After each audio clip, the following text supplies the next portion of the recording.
उसके बॉडी में डंडों के निशान हैं। हमने पूरी बॉडी खोल के देखी। पहाड़ की लड़की है, सीधी सादी है, इसीलिए मार दिया गया।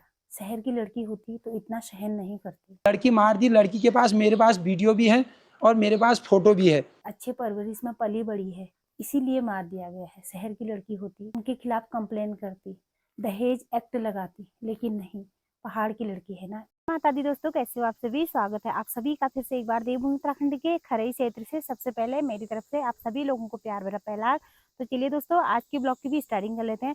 तो दोस्तों, आजकल मौसम की बात की जाए तो एकदम से खिली खिली चटकती वाली धूप सुबह सुबह मॉर्निंग पे ही आ जा रही है। अभी करीब 9 बज चुके हैं मॉर्निंग के, और अभी इस टाइम फिर से मैं जाने लगी अपने खेत की तरफ। तो आज मैं खेत से काट के ला रही हूँ नऊ, यानी कि मडुआ जो हम लोग तोड़ते हैं उसके जो पेड़ होते हैं, उसको हमारी कुमाऊनी लैंग्वेज में नऊ बोला जाता है। तो चलिए दोस्तों, फटाफट से पहले नऊ यानी कि घास काट के लाती हूँ, उसके बाद घर आके मिलूंगी आप सभी लोगों को, क्योंकि ना धूप भी बहुत तेज हो जाएगी और मुझे ना बहुत सारे काम करने हैं अभी घर जाके। तो गाइज, मैं आ चुकी हूँ घर में। 6 पू में पूरे नऊ की काट के लाएगी। मडुए का नऊ भी इस तरह से सूखने लग गया है, फिर भी ना इनको बकरियां बड़े प्यार से खाती है। तो चलिए फटाफट से थोड़ा बहुत इनको डालती हूँ। तो यहाँ पे मैंने इतने सारे कपड़े मॉर्निंग के टाइम से धो रखे थे। मॉर्निंग के टाइम पे बहुत सारा काम हो जाता है। और ये जो भट्ट आप लोगों को दिख रहे हैं ना, कल मैंने चूट रखे थे, यानी कि भट्ट निकाल दिए हैं थोड़ी बहुत, आज और चूटेंगे। इनको ड्राई ड्राई चूट रखे हैं। तो इस साइड मैंने डाल रखी है। बाकी आंगन की लिपाई अभी तक हम लोगों ने नहीं कर रखी है। इस साइड हमारा फर्श है, इसलिए मैं यहीं पे चूट रही हूँ। अब मैं यहाँ पे धूप में डालूंगी भट्ट, थोड़ी बहुत रेंस, थोड़ी बहुत मांस, जो भी हम लोगों ने थोड़े थोड़े चूट रखे हैं। तो सबसे पहले यहाँ पे रेंस यानी कि सूटों को मैं धूप में डालूंगी। तो इसकी ना बहुत ही टेस्टी दाल बनती है और मार्केट में बहुत ही महंगा बिकता है। तो इसमें है भट्ट, जो कल मैंने चूट रखे थे, डेग में इकट्ठा कर रखे थे। तो इनको मैं दरी पे डाल रही हूँ यहाँ पे। तो जितनी भी थोड़ी थोड़ी दाल चूट रखी है, सभी को यहाँ पे धूप में डाल देती हूँ। अभी घर में ना सासू जी भी नहीं है, वो भी मिर्ची तोड़ने के लिए गए हुए हैं, और देवरानी भी खेत में है। तो अब मैं घर में आ चुकी हूँ। अब इनकी देख रेख भी करूंगी, घर का काम भी करूंगी। बाकी इसमें है सूट, तो ये भी आज मुझे चूटने हैं। थोड़े बहुत अभी और चूटने थे, तो इनको भी धूप में फटाफट से डाल देती हूँ इस तरीके से।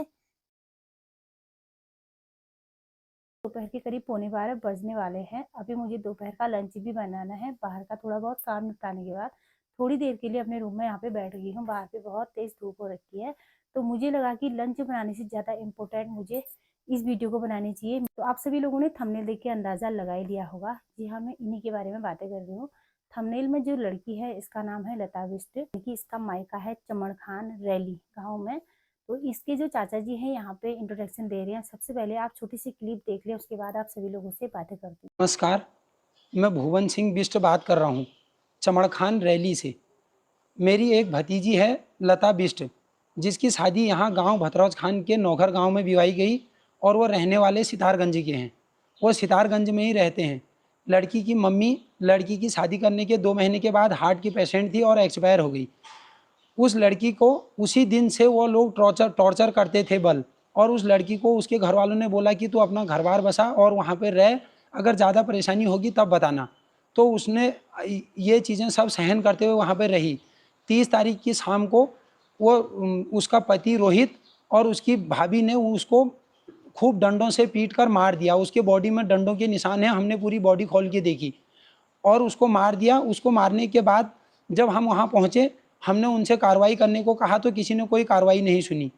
और वो जब उसका पोस्टमार्टम करने के लिए गए, तो वो वहाँ से 28 किलोमीटर दूर खटीमा लेके गई पुलिस हमको। और पोस्टमार्टम हुआ दूसरे दिन, सोमवार के दिन 1 तारीख को, 2 तारीख को पोस्टमार्टम हुआ। 2 तारीख से 3, 4, 5, आज 5 तारीख है, अभी भी कोई सुनवाई नहीं हो रखी है और न उनको अभी तक अरेस्ट किया गया है। और वो बिल्कुल साइलेंट हो रखे हैं, वहाँ के पुलिस भी, प्रशासन भी और वहाँ के सीओ साहब भी। हमने अभी कोतवाल साहब से दिन में बात की, उनकी मेरे पास रिकॉर्डिंग है। जब मैंने उनसे दिन में बात की तो वो कह रहे हैं मैं यहाँ पे नहीं हूँ। और जब हमने वहाँ किसी अन्य आदमी से पूछा कि यहाँ पे कोतवाल साहब हैं नहीं हैं, तो कोतवाल साहब वहीं पे वहाँ अवेलेबल थे और सीओ साहब भी अवेलेबल थे, और अभी तक वो हमको रिपोर्ट नहीं दे रहे हैं और कोई सुनवाई नहीं हो रही है। लड़की मार दी। लड़की के पास, मेरे पास वीडियो भी है और मेरे पास फ़ोटो भी है। जब हम उनसे बोल रहे हैं तो हमारी कोई सुनवाई नहीं हो रही है। ये है लड़की, ये ब्राइटनेस बढ़ाओ।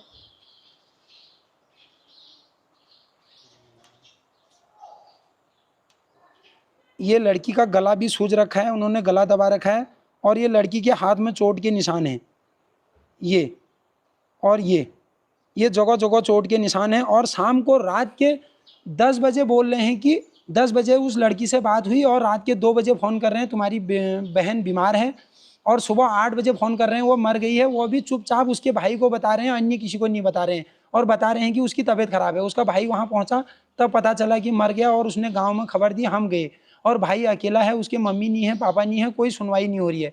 हमने रामनगर थाने से भी रिपोर्ट कर रखी है और सितारगंज थाने से भी रिपोर्ट कर रखी है। आज 5 दिन हो गए, कोई सुनाई नहीं दे रही है।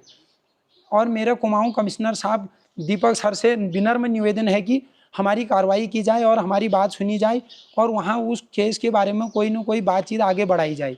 कोई सुनने को राजी नहीं है, आज इतने दिन हो गए हैं। घर के वहाँ सदस्य का एक सदस्य का नाम बताओ, और उनकी उनका फैमिली में जितने भी लोग हैं। मेरे को उनका नाम सिर्फ एक उसके पति रोहित का नाम पता है बस। और उनके अड़ोस पड़ोस में बात हुई थी कि लड़की बहुत सीधी थी, और उसके शादी के कुछ समय के बाद उन्होंने उसको नौकरी पे लगा दिया था। नौकरी, वो लड़की पहाड़ से गई थी, उसको शहर के बारे में पता भी नहीं था, और उसको दहेज के लिए भी प्रताड़ित करते थे, ऐसा वो लड़की उसके घर वालों को बताती थी। मेरी बहुत गोलू देवता के मंदिर और में मैं यहाँ पे चमड़खान भगवान गोलू देवता के हमारे मंदिर यहाँ में के है। लोग। गोलू देवता साक्ष्य हैं। गोलू देवता के दरबार में मैं कल शाम भर रोया, और उन्हीं की कृपा से आज मेरे को ये भाई साहब मिले हैं। मैंने कितने यूट्यूब चैनल वालों से बोला, सब बोल रहे हैं कि जो रिपोर्ट किसी ने अगर न्यूज़ में दे रखा है तो हमको पहले दिखाओ तब कहेंगे, लेकिन ये भाई ने हमारा सपोर्ट किया। मैं यहाँ पे सुन रहा हूँ, बहुत सीधी लड़की थी, आप किसी से भी पता कर सकते हैं। मैं इसीलिए इस बात पे पीछे पड़ा हूँ, और कोई सुन नहीं रहा है। मेरी दीपक सर कुमाऊं कमिश्नर से बहुत बड़ा विनम्र निवेदन है कि आप कुछ मत करो, कार्रवाई करो, जो दोषी है उसको दंड दो बस। आप सभी लोगों ने सुन लिया होगा, पहाड़ की लड़की है, सीधी सादी है, इसीलिए मार दिया गया। शहर की लड़की होती तो इतना सहन नहीं करती। पहाड़ की लड़की है, संस्कारी है, उसको अच्छे व्यवहार दिए गए, अच्छे परवरिश में पली बड़ी है, इसीलिए मार दिया गया है। शहर की लड़की होती तो जो उसे इस तरह से प्रताड़ित कर रही थी ससुराल में, उनको अरेस्ट करती, उनके खिलाफ कंप्लेन करती, दहेज एक्ट लगाती, लेकिन नहीं, पहाड़ की लड़की है ना, इसीलिए मार दिया गया। दोस्तों मुझे मतलब मेरा गला भर आ रहा है। छोटी सी लड़की, क्या उम्र होगी इसकी, 21 से 22 साल की उम्र की ये लड़की है, मासूम मासूम दिख रही है। न इसके पापा है, न इसकी माँ है। घरेलू हिंसा से प्रताड़ित किया जा रहा है आज भी हमारे देश में, छोटे छोटे मासूम मासूम लड़कियों को भी। क्या कसूर होगा इसका दोस्तों? इसके माँ बाप नहीं थे इसीलिए इसको मार दिया गया क्या? क्या ये पहाड़ की लड़की है तब मार दिया गया? क्या इसको उल्टा सुल्टा बोलना नहीं आया? क्या इसे मुंह लगना नहीं आया तब इसे मार दिया गया? मेरे पास शब्द नहीं है इस लता बिष्ट के लिए कुछ कहने के लिए। मैं भगवान से प्रार्थना करूंगी कि इस लता सिस्टर को अपने श्री चरणों में स्थान दे, और शासन प्रशासन से भी निवेदन करूंगी कि कड़ी से कड़ी सजा दी जाए उन दरिंदों को जिन्होंने इस मासूम की हत्या की।